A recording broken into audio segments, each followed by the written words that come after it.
And welcome back to part 4. Get on your latex gloves because we're still ripping the shit out of Daigel's little convention baby. Yeah, just ConnectiCon. How far the mighty have fallen. So when it comes to a convention, you gotta wake up on the day of the con, you gotta ask yourself, what are you willing to put up with for a convention? Not fucking this! Thank you. In the words of Aaron, mighty ego raptor, one of the nice things about the aftermath of ConnectiCon 2017 is just how many people are finally saying, I'm not willing to put up with this anymore, like, I've drawn my line, and ConnectiCon's crossed the line, and I'm not going any further. Last year was my final one, and it baffles me that people are still happy to give this convention their money when they're not getting their money's worth out of a convention, you know? Yeah, $80 for an all-weekend pass. I'm pretty sure Anime Boston, which is a way bigger convention, a way nicer convention, and I'm pretty sure that only goes up to like 70 at the most. I'm 70, pretty 75 at the most. I'm pretty sure if you were to show up and register at the door, I think a con badge for the entire weekend is about $65 for Anime Boston, which is open from 8 a.m. to 2 a.m. on Friday. Not this 9 to 9. We're getting past our bedtime. We gotta tuck Daigeltron and the rest. Yeah, I tuck Daigeltron and the rest of his Diglets in. Curfew Con. It was Curfew Con. Curfew Con. That's a good one. Con. Yeah, that's why we just refer to it as ConnectiCon, because you're just not getting your money's worth, and it really pains me that people. You're paying more money for just about half of a good convention. Yeah, and I'm not willing to do that, because you also have to pay for the hotel, obviously, and gas and travel, but these badges, yeah, the badges are just really expensive. And by the way, okay. So, I want you guys to picture yourself this. You're going at any other convention, one that's actually good, okay? You lose your con badge. What do? You go up to the registry and you go, hey, I lost my badge. They look up your face, they look up your email, they go, oh shit, yeah, you lost your badge. You're here in the registry. They give you another badge. What happens at DaigelCon 28? You gotta fork over another $80 at DaigelCon 18, here's what you do. You go up and you say, hey, I lost my badge. They tell you to fuck yourself. I don't think they'd actually tell you to fuck yourself, but they might. Not those words, but... Not in those words. And then you'd have to fork over another $80. And you may or may not get a lanyard. Hope you're, like, waiting outside in the rain for another lanyard. But also, I've seen a lot of comments about just how poorly managed the staff were. Stardust Camellia, I believe, I hope I'm pronouncing your name right. She posted a video that it was pretty widely seen. The handicap accessible doors in the ConnectiCon, in the Connecticut Convention Center, were locked. There's a video of this cosplayer who, similar to Misa on Wheels, she's in a wheelchair. I don't know her personally, but I saw her post. The handicap accessible doors were locked, and she found a staffer, and she was like, these doors that are for me to use in my wheelchair, these handicap accessible doors are not accessible, they're locked. And the staffer told her, I don't remember, but basically, there's first floor, the second floor, which is kind of where the karaoke is, and then the third floor with more of the panel rooms. I guess she was going, I don't know where she was going, but anyway, she goes to access the door, and it's locked, so the staffer tells her to go outside, use that elevator to go down to the floor, and then go around, and it's like... And I've been told that apparently that elevator got broken or something. Yeah, I heard that several elevators got busted. The handicap accessible doors were just locked, which is another thing that my mom and I have happy memories over. Because compared to Anime Boston, which had the long lines because they had the bag checks, which again, I understand because Boston bombings and whatever, but Anime Boston had only so many doors. The Connecticut Convention Center has lots of doors, but they've locked so many of those doors because they want you to go through specific doors so they can badge check, as opposed to just letting people come in and out through whichever door the building has. I mean, obviously not the staff doors, but you know what I mean?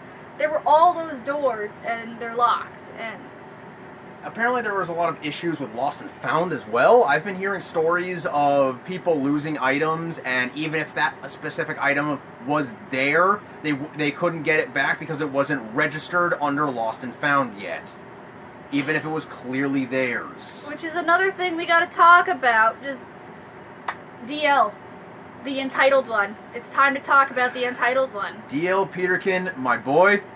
My boy. This goes out to you because we're not going to get into the details, but long story short, my friend DL, he is the entitled one. Supposedly he's been banned from ConnectiCon since 2007. 2007, even though his first year was like what, 2010, 2011? Yeah, his first year was like 2010, 2011, but he's been banned for 10 years, so he's not allowed at ConnectiCon. So, this is because he is very vocal about calling out Matt Daigle and all his bullshit. And so Matt Daigle has just banned DL for being too vocal about his criticisms because Matt Daigle needs to get his shit together. So from what I heard, DL was like helping run a booth in the dealer's room, and the Connecticut Convention Center security themselves, or was it the staff? Yeah, it was convention security, like, walked DL out of the center because he's been banned, and he's been banned for 10 years, even though he only started going in, like, 2010. He hasn't been attending for 10 years yet, but he's been banned. How in the... Oh, it gets better! So another friend of mine, Raul, he was wearing an Entitled One shirt, but it's buy his shirts. But it's a spoof of a wrestler's shirt, so it says E1. I don't know wrestling, but I understand it's a spoof of a wrestling shirt. And supposedly that shirt has been banned by the convention center itself because Raul had to turn his shirt inside out, which upset him, because I don't know about you, Raul, but I have like massive authority anxiety, so when authority figures come up to me, I get really anxious. So that would totally ruin my day because I have an anxiety disorder. So he goes back to his room, and he's upset because he had to turn his shirt inside out, and he's rooming with another friend, the friend we drove on Thursday, Michelle, and she is staffing, and he tells her that the convention made him turn his shirt inside out. So she reports this, and then later people are asking, like, why did this guy have to turn his shirt inside out? And staff goes, staff never reported that happening, so that never happened. No one had to turn their shirt inside out. And Michelle pops up saying, I'm staff, I reported it, it happened. Don't tell me that my friend didn't come back to my hotel room crying because he had to turn his shirt inside out. That happened. But the ConnectiCon is like, no, that didn't happen. It didn't get reported when she reported it. So what's going on? It's because ConnectiCon and Matthew Diaper Pants, they hide so much of the crap. They hide so much of the truth. When this convention was over, so many people were leaving reviews. Some of them were very negative, some of them were positive, and some of them were basically ideas to... constructive criticism. Constructive criticism. They were trying to make it better. Everything except the overwhelmingly blind positive reviews were deleted. Every single last one. I have saved a screenshot from another friend. She's not a personal friend, but I know her, Erin. She, not quite negatively, but constructively criticized ConnectiCon, and ConnectiCon has a history of their staff mass reporting the not so overwhelmingly positive reviews on Facebook. If it's 3 stars or under, they're gonna mass report it. They get mass reported and taken down, and so people are finally questioning that, and ConnectiCon's going, we don't remove reviews, but there's the screenshot of Erin's review that was reported because she got that message from Facebook saying, like, this is taken down because it was reported. Lots of people review the con, and it gets taken down because, convention staff reports it and then denies that they report it.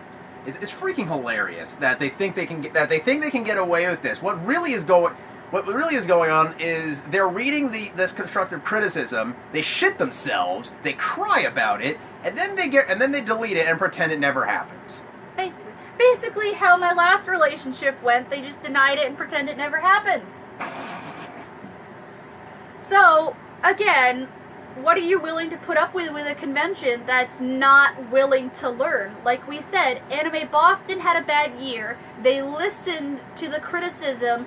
They learned. They improved. Anime Boston 2017 was a good year. 2018 is looking to be a good year as well. But where does this leave ConnectiCon, which just refuses to improve? It would rather just charge you more, give you less convention, more guests, more tabletop gaming, but less panels, less dealer's room.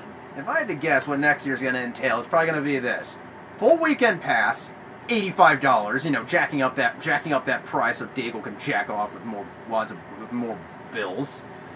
The con is going to close at 8. The con is going to close at 4 or 3 on Sunday. They're going to move the rave even further away, or maybe just remove it entirely. And we got rid of the dealers. We got rid of most of the dealers room for even more guests. That you've never heard of. That you've never heard of. Here's some D-list celebrities you've never heard of. But again, that raises the question of, the convention center closes at 9 o'clock because Daigle himself says it costs too much money to keep open.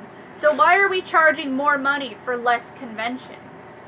You gotta draw a line in the sand. You gotta ask yourself, what are you willing to put up with? Not fucking this. So, you think we need a part 5? Do you think we need a part 5? Is there anything else we need to cap off on? You know what? Let's go for it. All right. Let's go for it. The show-stopping finale of ConnectiCon 2017. The autopsy report.